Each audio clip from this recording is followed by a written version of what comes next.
ఎవరైనా సడన్‌గా గట్టిగా అరుస్తూ, అయోమయంగా ఉంటూ, కుటుంబ సభ్యుల్ని గూడా గుర్తుపట్టకుండా ఉంటే ఎవరికైనా ఆందోళన కలుగుతుందండి. ఈ వీడియోలో కనపడుతున్న పేషెంట్‌కి 65 సంవత్సరాలు.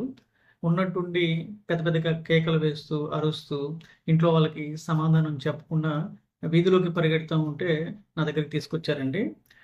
తనతో నేను మాట్లాడటానికి ప్రయత్నం చేసినప్పుడు కోపంగా, చిరాగ్గా, సంబంధం లేకుండా మాట్లాడారు. షేక్ హ్యాండ్ ఇవ్వమన్నా ఇవ్వలేదండి. ఇలా ఎవరైనా చూసినప్పుడు మానసిక సమస్యేమో అనుకుంటారు. కానీ తనకు ఎటువంటి మానసిక సమస్యలు లేవు. వీరికి 2 ముఖ్యమైన కారణాలుంటాయండి. ఒకటి బ్రెయిన్ ఇన్ఫెక్షను, 2 బ్రెయిన్‌లో స్ట్రోక్ అండి. బ్రెయిన్ స్కాన్ చేశాము. నార్మల్‌గానే ఉంది. బ్రెయిన్ ఇన్ఫెక్షన్ కోసం నీరు పరీక్ష చేశామండి. అందులో ఇన్ఫెక్షన్ ఉన్నట్టు కన్ఫర్మ్ అయిందండి. 2 రోజులు ట్రీట్మెంట్ తర్వాత తను ఆల్‌మోస్ట్ నార్మల్ అయ్యారండి. ఇప్పుడు కుటుంబ సభ్యుల్ని గుర్తుపడుతున్నారు. మనం అడిగిన దానికి కూడా సమాధానం చెప్తున్నారు. బ్రెయిన్‌లో ఇన్ఫెక్షన్ చాలా ప్రమాదకరం అండి.